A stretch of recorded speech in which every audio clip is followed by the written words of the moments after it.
Mapat gawatu, hai para pecinta movies, apa kabar kalian semua? Semoga senantiasa sehat berbahagia.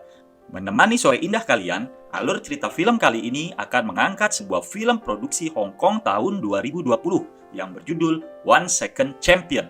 Semoga bisa menghibur dan menghadirkan kebahagiaan di hati teman-teman semua. Di suatu tengah malam pukul 12, Chow Tin Yan, jagoan kita di film ini, lahir di dunia. Sempat berhenti bernafas selama beberapa detik sampai dianggap meninggal dunia, Chow bayi akhirnya kembali mengembuskan nafasnya. Dan berkat hal tersebut, Chow memiliki kemampuan melihat masa depan meski hanya 1 detik saja. Dari sinilah kisah film ini dimulai.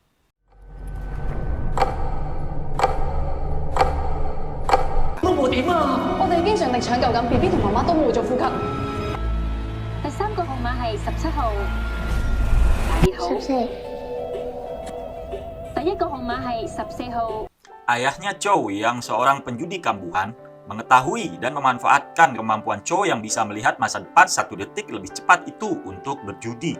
Namun rupanya penerawangan 1 detikan Chow belumlah cukup untuk bisa membuat sang ayah memenangkan permainan judi tersebut. Kemampuan unik Chow tersebut berhasil menarik perhatian media televisi nasional untuk mengundang Chow hadir di sebuah acara. Di situ Chow kecil diwawancarai dan mengungkapkan bahwa dia memiliki optimisme yang tinggi akan masa depannya berkat kemampuan penerawangan 1 detikan yang dimilikinya. Bertahun-tahun kemudian, Chow Tin Yan sudah menjadi dewasa dan memiliki seorang anak laki-laki. Namun kehidupan Chow jauh dari sejahtera, di mana kemampuan penerawangan 1 detiknya tidak mampu membuatnya menjadi kaya raya. Chow saat ini hanya bekerja sebagai seorang pelayan bar saja dengan upah minimum. Di tempat lain, terlihat seorang pelatih tinju yang bernama Yip dengan polosnya sedang mempromosikan sasana tinjunya di tempat saingannya. Bukannya sukses, Yip malah berakhir digebukin oleh pelatih tinju di situ. 大家都中意拳擊，交流下啫。係咪想打啊？我係英藝拳館嘅葉志信，我頭先有睇你練拳。許 Sir， 咩事啊？ Sementara itu, Chow kedatangan debt collector yang datang untuk menagih utang-utangnya yang menumpuk. Ketika para debt collector itu mulai menggunakan kekerasan, Chow akhirnya menggunakan penerawangan 1 detiknya untuk menghindari seluruh serangan debt collector tersebut. Yip yang berada di lokasi dan melihat seluruh adegan tersebut pun langsung terkesima.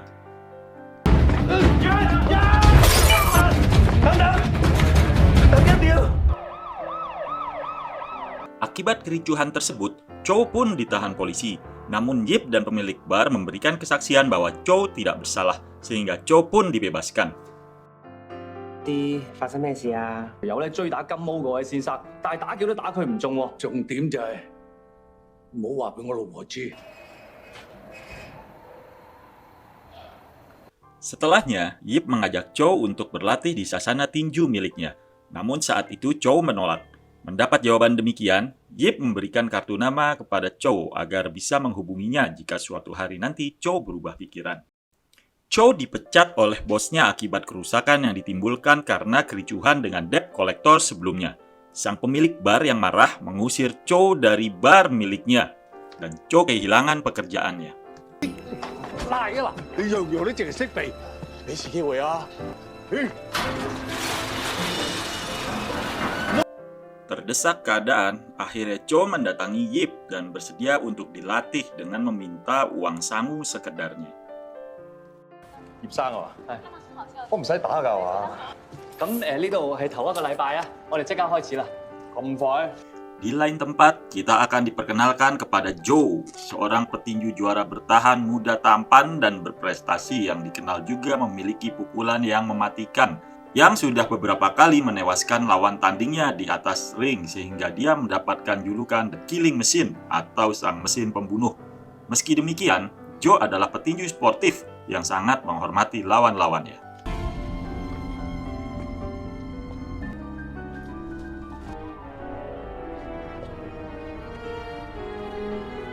Di hari pertama latihan, Chow datang terlambat dalam kondisi masih mengantuk. Yip pun harus bersusah payah melatih dan membangkitkan semangat bertinju Chow, yang memang motivasi dasarnya mau berlatih tinju adalah uang saku yang diberikan Yip kepadanya. 大力啲啊！俾啲力得唔得啊？再嚟啊！俾我唞一唞先。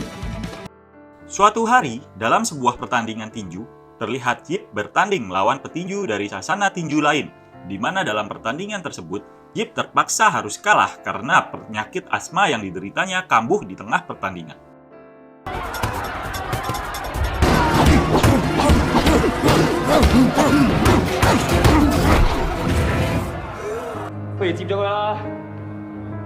Karena hasil tersebut, Yip dan sasana tinjunya dihina habis-habisan oleh lawannya. Melihat hal tersebut, Cho yang hadir di situ tidak terima dengan perlakuan tersebut dan memutuskan untuk turun bertanding meskipun skill bertinju yang dimiliki Cho masih seadanya.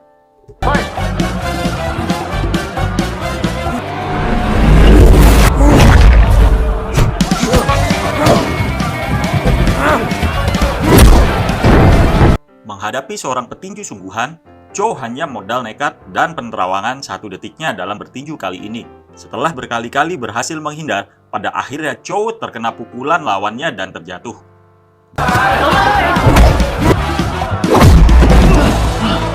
Namun, karena melihat anaknya yang menonton, tidak ingin mengecewakannya, Cho bangkit dan dengan penerawangan 1 detik yang dimilikinya, Cho berhasil menemukan kesempatan dan berhasil memukul KO lawannya tersebut.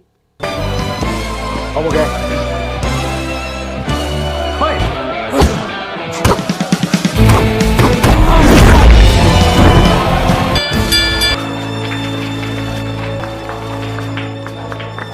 Selesai pertandingan itu, Cho bercerita kepada Yip soal kekuatannya yang dapat menerawang 1 detik ke depan. Yip yang tidak langsung percaya mengujinya dengan tebak-tebakan lempar koin. Namun, Yip yang awalnya ragu pada akhirnya percaya juga karena Cho mampu mendebak lemparan koin 7 kali berturut-turut dengan benar. Mengetahui hal tersebut, membuat Yip semakin bersemangat untuk melatih Cho untuk menjadi petinju profesional. Yip pun semakin serius melatih skill dasar bertinju Cho dan mengikutsertakan Cho di banyak kejuaraan tinju lokal untuk lebih mengasah skill bertinju Cho. 你有冇興趣幫英藝打？錢唔多嘅，一齊搞好間館佢。 1 tahun kemudian, berkat latihan keras yang intensif, Cho sudah berubah menjadi petinju dengan skill yang jauh lebih baik. Pukulan dan kecepatan Cho sudah di atas rata-rata. Ditambah kemampuan penerawangan yang dimilikinya, Cho saat ini adalah petinju yang sangat sulit dikalahkan. 我老豆講過，打拳唔係淨係睇上半身，步法先係最重要。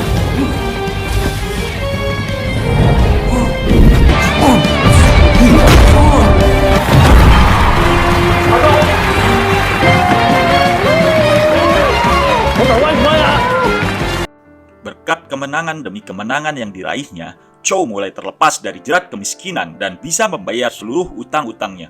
Sasana Yip juga ikut naik daun berkat kemenangan Cho ini.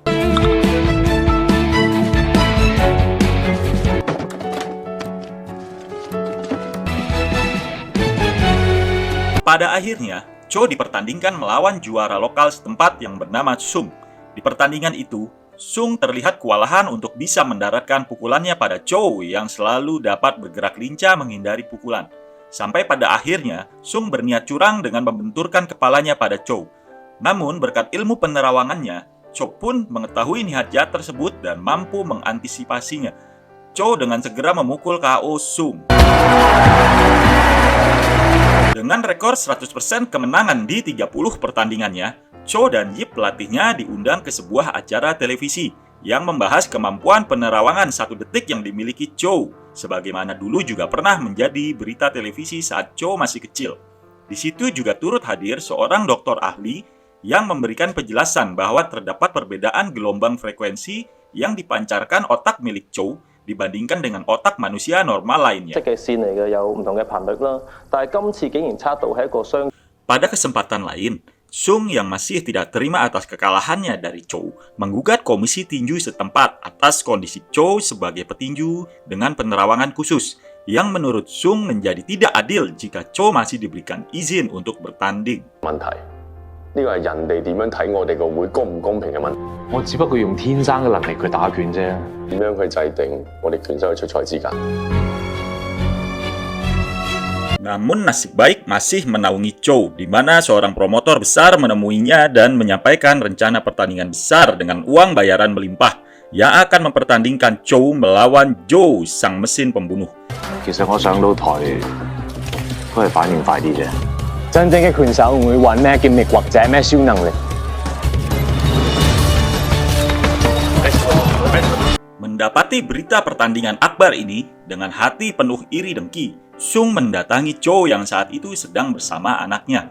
Sung mencoba memancing keributan yang hal ini tidak dilayani oleh Chow. Sung pun dengan kesemut akan memukul Chow yang dengan segera berhasil dihindari Chow berkat penerawangannya.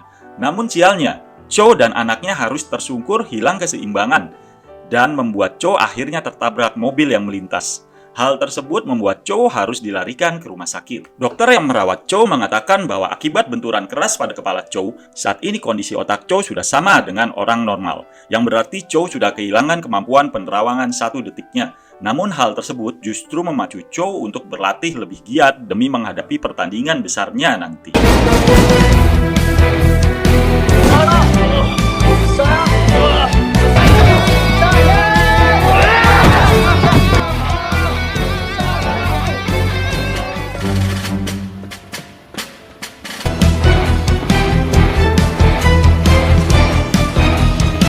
Di hari pertandingan, Chow untuk pertama kalinya bertinju tanpa kekuatan penerawangannya. Kali ini Chow terlihat bertinju dengan lebih berhati-hati. Pada ronde pertama, Chow diserang habis-habisan oleh Joe, di mana Chow yang kewalahan sempat terpukul jatuh oleh kerasnya pukulan Joe.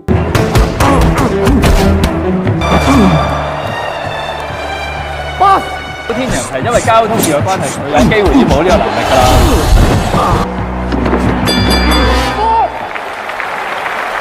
Di ronde kedua, Chow memberanikan dirinya untuk tampil lebih agresif dengan melancarkan serangan-serangan kepada Joe. Dalam suatu momen, bahkan Chow berhasil memukul jatuh Joe. Hal ini adalah untuk pertama kalinya sepanjang karir bertinjunya, Joe berhasil dipukul jatuh oleh lawannya. 個案記錄咧，其實佢係從來未試過喺台上面咁樣俾人打低嘅。哇！阿 Jo 真係一條俾人攞爆咗啊！ Pertandingan berlangsung brutal sampai ke ronde 10. Chow adalah lawan pertama Joe yang berhasil bertahan lebih dari 5 ronde. Di pertandingan ini, Chow yang sebetulnya kalah skill dari Joe, dihajar habis-habisan dan sampai terjatuh berulang kali. Namun semangat Chow adalah ketika melihat anaknya, yang membuat Chow selalu bangkit bersemangat melanjutkan pertandingan setiap kali dia terpukul jatuh.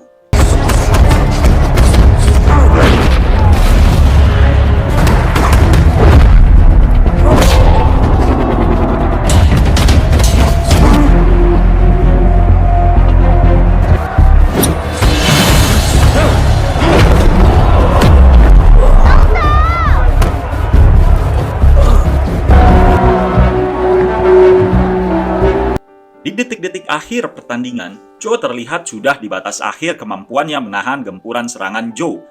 Bertepatan dengan bel akhir pertandingan, Chow yang akan tumbang dengan sportif Joe selamatkan dari terjatuh.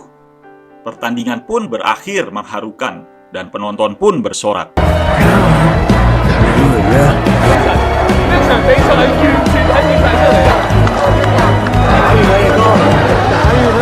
Joe memenangkan pertandingan lewat penilaian juri. Namun sorak-sorai penonton yang mengeluh-elukan nama Chow membuktikan bahwa Chow adalah juara di hati para penonton malam itu berkat kegigihannya. Namun yang paling membahagiakan Chow adalah melihat anaknya turut berbahagia bersamanya di malam itu.